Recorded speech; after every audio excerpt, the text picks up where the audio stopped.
Hello friends, नमस्कार। आज हम सुनने जा रहे हैं शिव प्रसाद सिंह की कहानी कर्मनाशा की हार। काली सांप का काटा आदमी बच सकता है, हलाहल जहर पीने वाले की मौत रुक सकती है, किंतु जिस पौधे को एक बार कर्मनाशा का पानी छू ले वह फिर हरा नहीं हो सकता। कर्मनाशा के बारे में किनारे के लोगों में एक और विश्वास प्रचलित था कि यदि एक बार नदी बढ़ जाए तो बिना मानुष की बलि लिए लौटती नहीं। हालांकि थोड़ी ऊंचाई पर बसे हुए नई डीह वालों को कोई खौफ ना था। इसी से वे बाढ़ के दिनों में गेरू की तरह फैले हुए अपार जल को देखकर खुशियां मनाती और 2-4 दिन की यह बाढ़ उनके लिए तब्दीली बनकर आती। मुखिया जी के द्वार पर लोग उबाग इकट्ठे होते और कजली सावन की ताल पर ढोल के उनकने लगती। गांव के दुधमुहे तक ई बाड़ी नदिया जिया लय के मानी का गीत गाते, क्योंकि बाढ़ उनके लिए किसी आदमी का जिया नहीं लेती थी। किंतु पिछले साल अचानक जब नदी का पानी समुद्र की ज्वार की तरह उमड़ता हुआ नई डीही से जा टकराया तो ढोल के बह चली। गीत की कड़ियां मुरझाकर होठों पे पपड़ी की तरह छा गई। सोखा ने जान के बदले जान देकर पूजा की। 5 बकरों की दौरी भेंट हुई, किंतु बड़ी हुई नदी का हौसला कम न हुआ। एक अंधी लड़की, एक अपाहिज बुढ़िया बाढ़ की भेंट चढ़ गई। नई डीही वाले कर्मनाशा के इस उग्र रूप से कांप उठे। बूढ़ी औरतों में ने कुछ सुराग मिलाया। पूजा पाठ कराकर लोगों ने पाप शांति की। एक बाढ़ बीती, बरस बीता, पिछले घाव सूखे न थे कि भादों की दिन में फिर पानी उमड़ा। बादलों की छांव में सोया गांव फिर भोर की किरण लेकर उठा तो सारा सिंचान रक्त की तरह लाल पानी से घिरा था। नई डीह के वातावरण में हौल दिली छा गई। गांव ऊंचे अरार पर बसा था, जिस पर नदी की धारा अनवरत टक्कर मार रही थी। बड़े बड़े पेड़ जड़ मूल के साथ उलटकर नदी के पेड़ में समा रहे थे। यह बाढ़ न थी, प्रलय का संदेश था। नई डीह के लोग चूहेदानी में फंसे चूहे की तरह भय से दौड़ धूप कर रहे थे। सबके चेहरे पर मुर्दनी छा गई। कल दीनापुर में कढ़ा चढ़ा था पांडे जी, ईश्वर भगत हकलाते हुए बोले। कुएं की जगह से बाल्टी का पानी लिए जगत पांडे उतर रहे थे। घबराकर बाल्टी सहित ऊपर से कूद पड़े। क्या कह रहे थे भगत? कढ़ा चढ़ा था? क्या कहा सोखा ने? चौराहे पर छोटी भीड़ इकट्ठी हो गई। भगत अपने शब्दों को चुभलाते हुए बोले, काशीनाथ की शरण भाई लोगों। सोखा ने कहा, इतना पानी गिरेगा कि 3 घड़े भर जाएंगे। आदमी मवेशी की क्षय होगी, चारों ओर हाहाकार मच जाएगा, प्रलय होगी। प्रलय ना होगी तब क्या बरकत होगी? भगवान जिस गांव में ऐसा पाप कर्म होगा वह बहेगा ही, तब क्या बचेगा? माथे के लुग्गे को ठीक करती हुई धनेसरा चाची बोली, मैं तो कहूँ कि फुलमतिया ऐसी चुप काहे है राम। हे राम, कुतिया ने पाप किया, गांव के सिर बीता।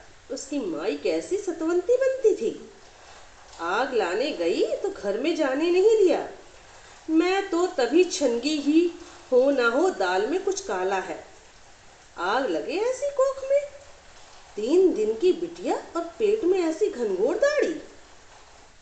कुछ साफ भी कहोगी भौजी? बीच में जगेसर पांडे बोले, क्या हुआ आखिर? हुआ क्या, फुलमतिया रान मेमना लेके बैठी है। विधवा लड़की, बेटा ब्याह कर सुहागिन बनी है। हैं? कब हुआ? सबकी आंखों में उत्सुकता के फफोले उभर आए। आगल भय से सबकी सांसें टंगी रह गई। तभी मिर्चे की तरह तीखी आवाज में चाची बोली, कोई आज की बात है? 3 दिन में से सौरों में बैठी है डांग। पाप को छाती से चिपकाए।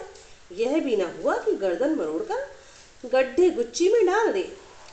लोगों को प्रलय की सूचना देकर हवा में उड़ते हुए आंचल को बरजोरी बस में करती चाची दूसरे चौराहे की ओर बढ़ चली। गांव का सारा आतंक, भय, पाप उनके पीछे कुत्ते की तरह दुम दबाते चले जा रहे थे। सबकी आंखों में नई डीह का भविष्य था। रक्त की तरह लाल पानी में चूहे की तरह उब चुब करता हुआ लोग चिल्ला रहे थे। मौत का ऐसा भयंकर स्वप्न भी शायद ही किसी ने देखा था। भैरव पांडे बैसाखी के सहारे अपनी बकरी के दरवाजे पर खड़े बाढ़ के पानी का जोर देख रहे थे। आपार जल में बहते हुए सांप बिच्छू चले आ रहे थे। मरे हुए जानवर की पीठ पर कोहा लहर के धक्के से बिछड़ जाता। भीगे चूहे दानी से बुदबुदाए, फिर मिट्टी से बनी पुरानी बकरी की ओर देखा। पांडे के दादा देश देहात के नामी गिरामी पंडित थे। उनका ऐसा इकबाल था कि कोई किसी को कभी सताने की हिम्मत नहीं करता। उनकी बनवाई हुई यह बकरी भाग के लेख को कौन टारे, 2 पुष्ट के अंदर ही सब कुछ खो गया। मुट्ठी में बंद जुगनू हाथ से निकल गया और किसी ने जाना भी नहीं। आज से 16 साल पहले माँ बाप एक नन्हा लड़का हाथ में सौंपकर चले गए। पैर से पंगु भैरव पांडे अपने 2 बरस के छोटे भाई को कंधे से चिपकाए असहाय निर्वलंब खड़े रह गए। धन के नाम पर बाप का कर्ज मिला, काम धाम के लिए दुधमुहे भाई की देखरेख, रहने के लिए बकरी जिसे पिछले साल बाढ़ के धक्कों ने एकदम जर्जर कर दिया है। अब यह भी ना बचेगी। पांडे के मुंह से भविष्य फूट रहा था। उसकी भयंकरता पर उन्होंने जरा भी ख्याल करना जरूरी नहीं समझा। दरारों से भरी दीवारें उनके खुरदरे हाथों में के स्पर्श से पिघल गईं। वर्षा का पानी पसीज कर हाथों में आंसू की तरह चिपक गया। सनसनाती हवा गांव के इस छोर से उस छोर तक चक्कर लगा रही थी। विधवा फुलमतिया को बेटा हुआ है। बेटा? कुतिया के पाप से गांव तबाह हो रहा है। राम राम, ऐसा पाप? भैरव पांडे के कानों में आवाज के स्पर्श से ही भयंकर पीड़ा पैदा हो गई। बैसाखी उनके शरीर के भार को संभाल न सकी और वे धम्म से चौखट पर बैठ गए। बाजू के धक्के से कोहनी छिल गई। चिनचिनाती कोहनी का दर्द उनके रोए रोए में बिंध रहा था और पांडे इस पीड़ा को होंठों के बीच दबाने का प्रयत्न कर रहे थे। सब कुछ हो गया। वे बुदबुदाए। कर्मनाशा की बाढ़ उनकी उस जर्जर बकरी को हड़पने नहीं, उनके पितामह की उस अमूल्य प्रतिष्ठा को हड़पने आई है, जिसे अपनी इस विपन्न अवस्था में भी पांडे ने धरती पर नहीं रखा। दुलार से पली वह प्रतिष्ठा सदा उनके कंधे पर पड़ी रही। मैं जानता था कि वह छोकरा इस खानदान का नाश करने आया है। पांडे की आंखों में उनके छोटे भाई की तस्वीर नाच उठी। 18 वर्ष का छरहरा पानीदार कुलदीप, जिसकी आंखों में भैरव की माँ की छाया तैरती नजर आती। उसके काले काकुल को देखकर मुखिया जी कहते कि इस पर भैरव पांडे की दादा की लौछार पड़ी है। पांडे हो करके हंस पड़े। जा रे कुलदीप, बरामदे में बैठकर पढ़। भैरव पांडे मन में बुदबुदाते, तेरे आंख में सोकुंड चालू, हरामी कहीं का, लड़के पर नजर गड़ाता है। कुछ भी हुआ तो इसे तो भगवान कसम तेरा गला खोद दूंगा। बड़ा आया मुखिया जी। फिर जरा बढ़ के बोलते, क्या लाचार पड़ेगी मुखिया जी? दादा के पास तो 5 पछाई गायें थी, एक से एक 2 धन दूल्हे पंचसेरी बाल्टी भर जाती थी। यहाँ तो इस लौंडे को दूध पचता ही नहीं। फिर साल 12 महीने हमेशा मिलता भी कहाँ है हम गरीबों को। अब वह पुराने जमाने की बात कहाँ रही पांडे जी, मुखिया कहता और अपने संकेतों से शब्दों में मिर्च की तिताई भरकर चला जाता। काले काले काकुलों वाला नौजवान कुलदीप उसे फूटी आंखों नहीं सुहाता, किंतु भैरव पांडे के डर से वह कुछ न कह पाता। भैरव पांडे दिन भर बरामदे में बैठकर रुई से बिनौले निकालते, उससे सूत तैयार करते और अपनी तकली नचा नचा कर जनेऊ बनाते। जजमानी चलाते, पन्ना देख लेते, सत्यनारायण की कथा बाँच देते और इससे जो कुछ मिलता कुलदीप की पढ़ाई और उसके कपड़े लत्ते आदि पर खर्च हो जाता। यह सब कुछ मर मर कर किया था। इसी दिन को पांडे की आंखों में प्यास का आ गई। लड़के ने उन्हें किसी और का न रखा। आज यहाँ आफत मची है, आप पता नहीं कहाँ भागकर छिपा है। राम जाने कैसी हो। सूखी आंखों से 2 आंसू गिर पड़े। अपने से तो कौर भी नहीं उठा पाता था। भूखा बैठा हुआ कहीं। बैठे मरे हम क्या करें। पांडे ने बैसाखी उठाई, बगल की चारपाई तक गए और धम से बैठ गए। दोनों हाथों में मुंह छिपा लिया और चुप लेटे रहे। पूरब आकाश का सूरज 2 लट्ठे ऊपर चढ़ाया था। काले काले बादलों की दौड़ धूप जारी थी। कभी कभी हल्की हवा के साथ बूंदें बिखर जाती। दूर किनारों पर बाढ़ के पानी की ठकराहट हवा में गूंज उठते। भैरव पांडे उसी तरह चारपाई पर लेटे आंगन की ओर देख रहे थे। बीचों बीच आंगन में तुलसी चौरा था, जो बरसात के पानी से कटकर खुरदरा हो गया था।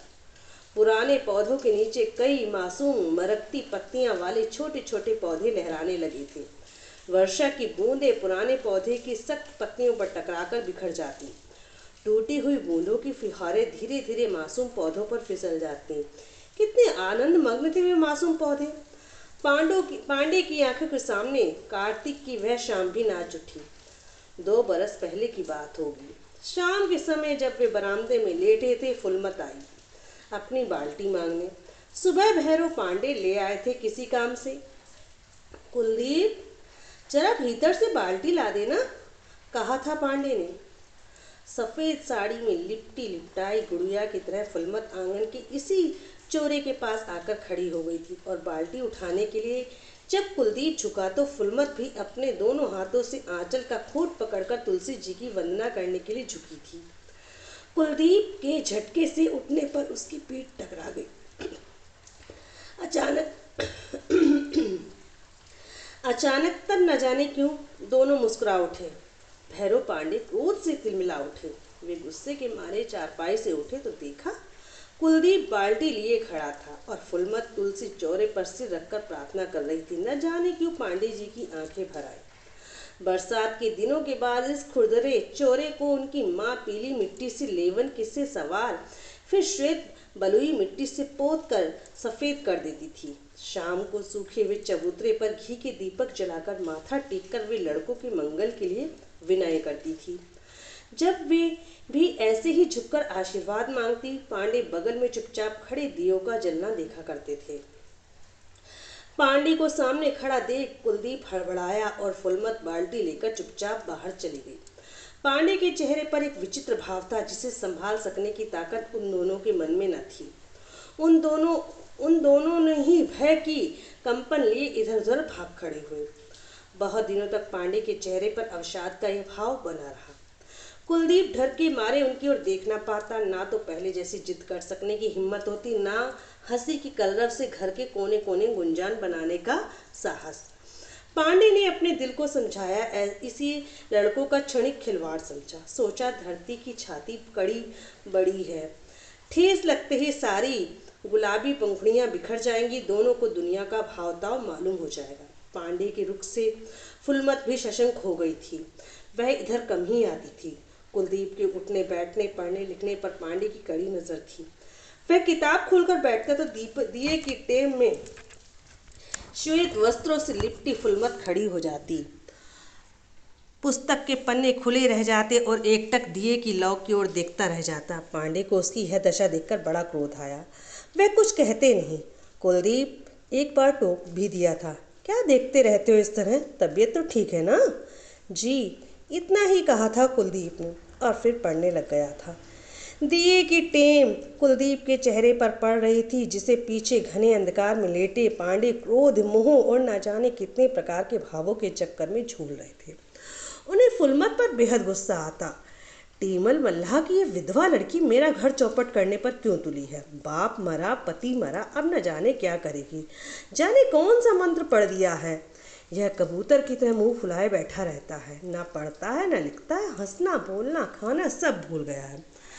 पांडे चारपाई से उतरकर इधर उधर चक्कर लगाते रहे, पर कुछ निर्णय न कर सके। समय बीतता गया। कुलदीप भी खुश नजर आता। हंसता खेलता पांडे की छाती से चिंता का भारी पत्थर खिसक गया। एक बार फिर उनके चेहरे पर हंसी की आभा लौटने लगी। रुई सूत का काम फिर शुरू हुआ। गांव के 2-4 उठल्ले निठल्ले आकर बैठ जाते। दिन गपास्टक्स में बीत जाता। सूरती मलमल ताल ठोकने और पिच से थुककर किसी को गाली देने या निंदा करते थे। इन सब चीज़ों को वास्ता न रखते हुए भी पांडे सुनते रहते। उनका मन तो चक्कर खाती तकली के साथ घूमता रहता। हूँ हाँ करते जाते और निठल्लों की बातों में सन्नाटे को किसी तरह झेल ले जाते। पांडे उसी चारपाई पर लेटे थे। अंतर इतना था कि दिन थोड़ा और ऊपर चढ़ आया था। लहरों की टकराहट थोड़ी और तेज हो गई थी। रक्त की तरह खोलता हुआ लाल पानी गांव के थोड़ा और निकट आ गया था। उनकी नसें किसी तीव्र व्यथा से जल रही थी। पांडे के वंश में कभी ऐसा ना हुआ था। वे फुसफुसाए, बगल की दीवार में ताखे पर रामायण की गुटका रखी थी। उन्होंने उठाया। एक जगह लाल निशान लगा था। पिछले दिनों कुलदीप रात में रामायण पढ़ा करता था। जब से वह गया आज तक गुटका खाली पड़ी नहीं, खुली ही नहीं। पांडे के हाथ कांपे। गुटका उलटकर उनकी छाती पर गिर पड़ी। उठाकर खोला, वही लाल निशान। वह सी ताभा विधि प्रतिकूला, मिलई न पावक मिटई न शूला। सुनहु विनय नम विटप अशोका, सत्य नाम करु हरौ मम शोका। पांडे की आंखें भरभरा आई। झरझर आंसू गिरने लगे। हिचकी लेकर वे टूट पड़े। यह चुड़ैल मेरा घर खा गई। शब्द फूटे किंतु भीतर घुमड़ कर रह गए। गाली देने से ही क्या होगा। अब इतने तक रहता तो और बात थी। आज उसे बच्चा हुआ है, कहीं कह दे कि लड़का कुलदीप का है तो नहीं। नहीं, ऐसा नहीं हो सकता। पांडे बड़बड़ाए। उन्होंने अपने बालों को मुट्ठियों से कसकर भींचा, जैसे इनकी जड़ में पीड़ा जम गई है। खींचने से थोड़ी राहत मिलेगी। वे उठना चाहते थे किंतु उठ ना सके। आंखों के सामने चिंगारियां फूटने लगी। उन्हें आज मालूम हुआ कि वे कितने कमजोर हो गए। कुलदीप के जाने के बाद आज तक उनका जीवन अव्यवस्था की एक कहानी बनकर रह गया। 4-5 महीने में कुलदीप भागा है। पिछले कई दिनों तक वे जरूर बेचैन थे, किंतु समय से ने दुख को भुलाने में मदद की। आज फिर कुलदीप उनकी आंखों के सामने आकर खड़ा हो गया। बीती घटनाएं एक एक करके आंखों के सामने नाचने लगी। फागुन का आरंभ था। मुखिया जी की लड़की की शादी थी। गांव भर में खुशी छाई रहती थी, जैसे सबके घर में शादी होने वाली है। शादी के दिन तो गांव में सजने और बनने संवरने की होड़ लग गई। सब लोग पट्टी कटा रहे थे। शौकीनों की पट्टी 4-4 अंगुल चौड़ी छुरे से बनी थी। कुएं की जगत पर दोपहर के 2 घंटे पहले से भीड़ लगी थी और अब 2 बजने को आए हैं। साबुन लग रही थी। पैरों में जमी मैल सिकड़े से रगड़ रगड़ कर छुड़ाई जा रही थी। बारात आई। द्वार पूजा की शोभा का क्या कहना। बनारस की रंडी नाचने आई थी। छैल छबीलों की भीड़ जम गई थी। शाम को महफिल जमी। मुखिया जी का दरवाज़ा आदमियों से खचाखच भरा था। एक और गली में सिमट कर औरतें बैठी हुई थीं। गांव की लड़कियां, बूढ़ियां और कुछ मंचली बहुएं। बाई जी आई, अपना ताम झाम फैलाकर बैठ गईं। सारंगी लेकर बूढ़े मियाँ ने किन किन किया। बाई जी ने आलाप के बाद गाया, नीच ऊंच कुछ बूझत नाही, मैं हारी समझाओ। वे दोनों नैना बड़े बेदर्दी, दिल में गड़ी गो हाव। महफिल में दूर से, बहुत दूर, गांव के छोर पर आमों के पेड़ पर फागुन के पीले चांद की छाया फैली थी, जिसके नीचे चितकबरे के चांद की तरह फैली चांदनी में एक प्रश्न उठा, मुखिया जी, महफिल पतुरिया ने जो गीत गाया था कितना सही था? कौन सा गीत? ये दोनों नैना बड़ी बेदर्दी। धत, उस दिन मैं बड़ी देर तक इंतजार करता रहा। मेरी माँ के सिर में दर्द था। कौन है? जोर की आवाज़ गूंज उठी थी। पास की गली में एक छाया खो गई थी। कौन है? फिर आवाज़ आई थी। मैं हूँ कुलदीप। यहाँ क्या कर रहे हो? नदी की ओर चला गया था। इस समय? पेट में दर्द था। क्रोध की हालत में भी भैरव पांडे मुस्कुरा उठे। छोटे पेट में दर्द था कि आँख में? कुलदीप का सिर लज्जा से झुक गया। जैसे लगा जैसे एक क्षण का यह भयप्रद जीवन उसकी आत्मा पर सदा के लिए छा जाएगा। एक क्षण के लिए बोला गया है झूठ उसके जीवन को झूठा साबित कर देगा। एक क्षण के लिए झुका यह माथा फिर कभी न उठ सकेगा। वह झूठ के इस पर्दे को फाड़ डालना चाहता था, किंतु कुलदीप, भैरव पांडे ने आहिस्ते आहिस्ते से कहा, तुम गलत रास्ते पर पांव रख रहे हो बेटा। तुमने कभी अपने बाप दादों की इज्जत के बारे में सोचा है? बड़े पुण्य के बाद इस घर में जन्म मिला है भाई। इसे कभी मत भूलना कि अच्छे घर में जन्म लेने से कोई बड़ा नहीं होता, किंतु इस अवसर को गलत कहकर नीचे गिरने से बड़ा पाप और कोई नहीं। कुलदीप को लगा कि तीखे कांटों वाली कोई जीवित मछली उनके गले में फंस गई है। गर्दन को चीरती हुई यदि वह निकल जाए तो भी गनीमत है, किंतु यह असह्य पीड़ा तो नहीं सही जाती। न जाने क्यों वह हिचकियों से फूट फूट कर रो उठा। भाई के मन की पीड़ा की कल्पना भी उनके लिए कष्टकर थी, किंतु उनकी आत्मा अपने संपूर्ण भाव से जिस वस्तु को वरेण्य समझती उसे वह एकदम ही व्यर्थ कैसे कह दे। जिस छाया में न जाने क्यों उनके एक अनजाने आनंद का अनुभव होता, उसे कालिक कह सकना उसके वश की बात नहीं थी, और इस कष्ट के भार को उनकी आंखें संभाल न सकी। भैरव पांडे भी भाई से लिपट गए थे और उसकी पीठ सहला रहे थे, उसे बार बार चुप हो जाने को कह रहे थे। यदि कोई देख ले तो उसके मन में आया। वे कुलदीप को जल्दी जल्दी खींचते हुए एक ओर चले गए। आंसुओं में जो पश्चाताप उपड़ता है वह दिल की कलौंज को मांस डालता है। पांडे ने सोचा, कुलदीप अब ठीक रास्ते पर आ जाएगा, उनके वंश की मर्यादा अपमान के तराजू पर चढ़ने से बच जाएगी। भूखे रहकर भी पांडे ने इज्जत के लिए बिरवे को खून से सींचकर तरोताज़ा रखा था। उस पर किसी ने व्यंग कुठार नहीं चलेंगे। किंतु 1 महीना भी न बीता कि कुलदीप फिर उसी रास्ते पर चल पड़ा। छोटे भाई के इस कार्य को छिपकर देखने की पापाग्नि में भैरव पांडे अपनी आत्मा को जलते हुए देखते, किंतु वे विवश थे। चैत के दिनों में गर्मी में से जली तपी कर्मनाशा किनारे के नीचे सिमट गई थी। नदी के पेट में दूर तक फैले हुए लाल बालू का मैदान, चांदनी में सीपियों की चमकते हुए टुकड़े, सामने से ऊंचे अरार पर घन पलाश के पेड़ों की आरक्त पाते, बीच में घुग्गू, चारों ओर जल विहार करने वाले पक्षियों का स्वर कगार से नदी तीर तक बने हुए छोटे बड़े पैरों के निशानों की सिर्फ 2 पंक्तियां। तुम मुझे मझधार में लाकर छोड़ तो ना दोगे? घुटन और शंका के खोए धीमे स्वर में श्यामा की चीरती दर्द भरी आवाज। एक चुप्पी, फिर हकलाती आवाज, मैं अपना प्राण दे सकता हूं किंतु तुमको कभी नहीं। चांदनी की झीनी परतें सघन होती जा रही थीं। सुनसान किनारे पर भटकी हवा की सनसनाहट में आवाज़ों का अर्थ हो जाता है। कभी हल्के हास्य की नर्म ध्वनि, कभी आक्रांत के बुलबुले, कभी उल्लास तरंग, कभी सिसकियों की सरसराहट। भैरव पांडे एक बार फिर चांदनी के इस पवित्र आलोक में अपनी क्रूरता और निर्ममता पर विचार करने के लिए रुक गए। तो क्या आज का उनका सारा प्रयत्न निष्फल था? क्या वे असाध्य को संभव बनाने का प्रयत्न करते रहे? एक क्षण के लिए भैरव पांडे ने सोचा, काश समस्त अपनी फुलमत अपनी ही जाति की होती, कितना अच्छा होता, यह विधवा ना होती। तुलसी चौरे की वंदना पांडे के मस्तिष्क में चंदन की सुगंध की तरह छा गई। उसका रूप, चाल चलन, संकोच, सब कुछ किसी को शोभा देने लायक था। एक क्षण के लिए उनकी आंखों के सामने सफ़ेद साड़ी में लिपटी फुलमत की दुबली पतली काया हाथ जोड़कर खड़ी हो गई, जैसे वह आंचल फैलाकर आशीर्वाद मांग रही हो। भैरव पांडे विजड़ित खड़े थे, दिग्मूढ़।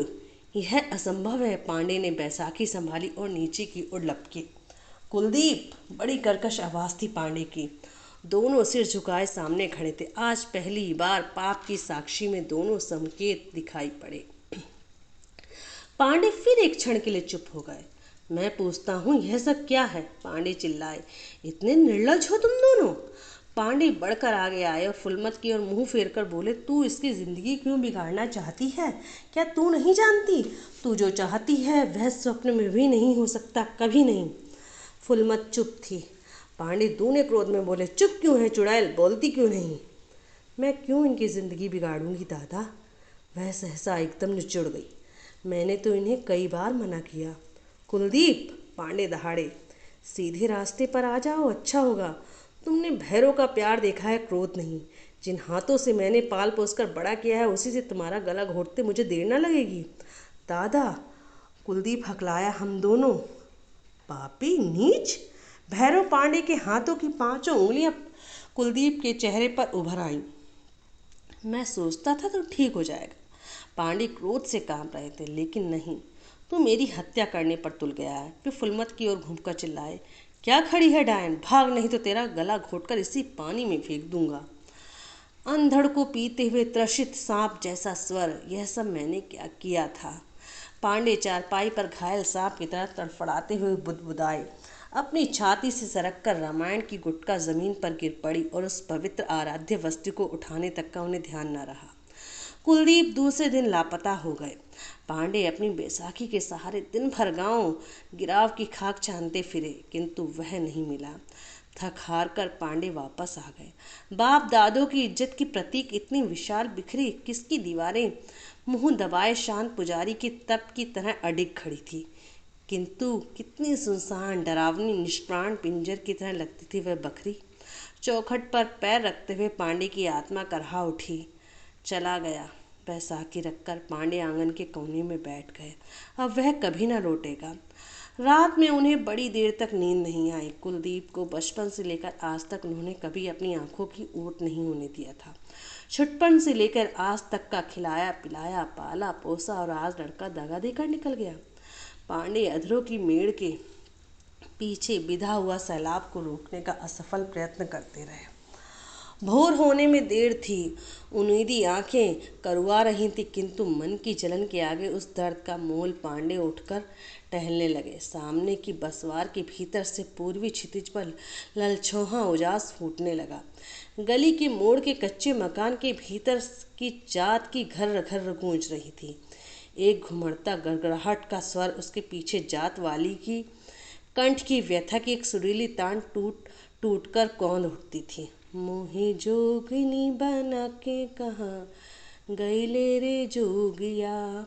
पांडे एक क्षण अवाक होकर उस दर्दीले गीत को सुनते रहे।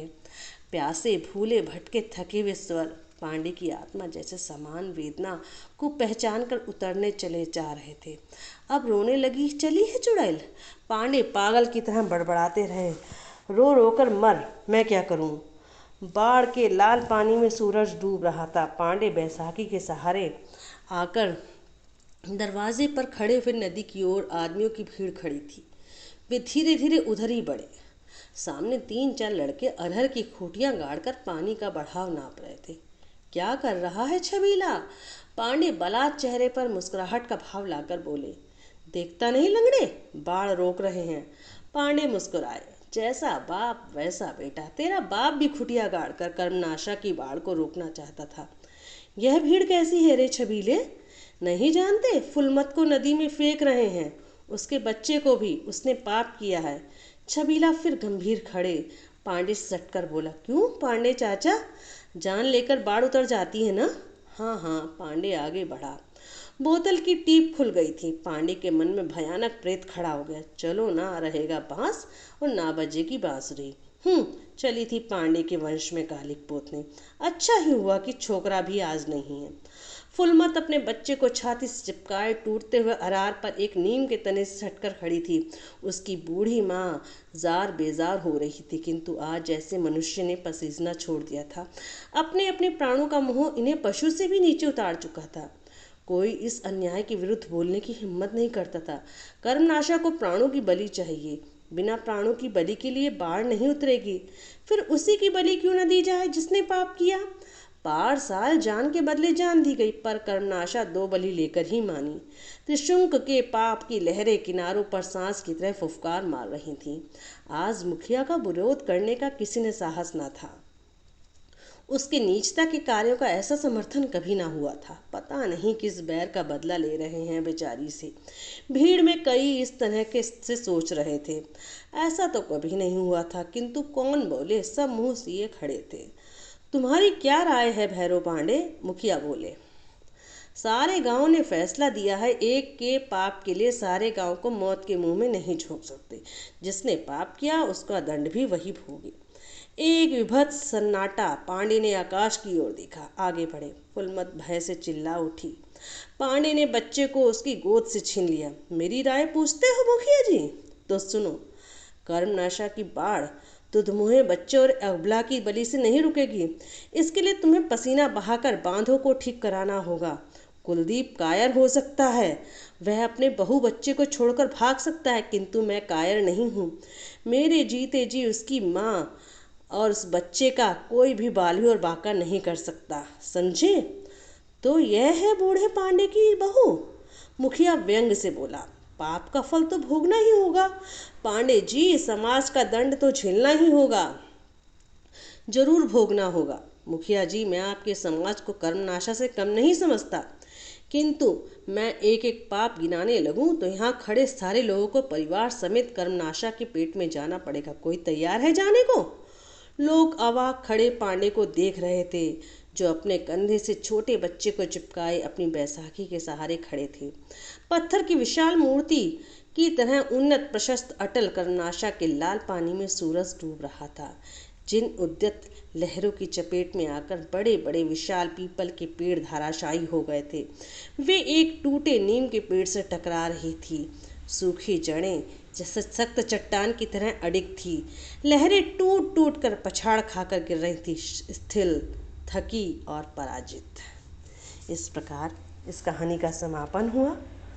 तो आपने देखा कि किस प्रकार समाज के कुछ लोग समाज में पीड़ित विधवा को किस तरह प्रताड़ित करते हैं। चलो, आज भी कहीं ना कहीं ये देखने को मिलता है।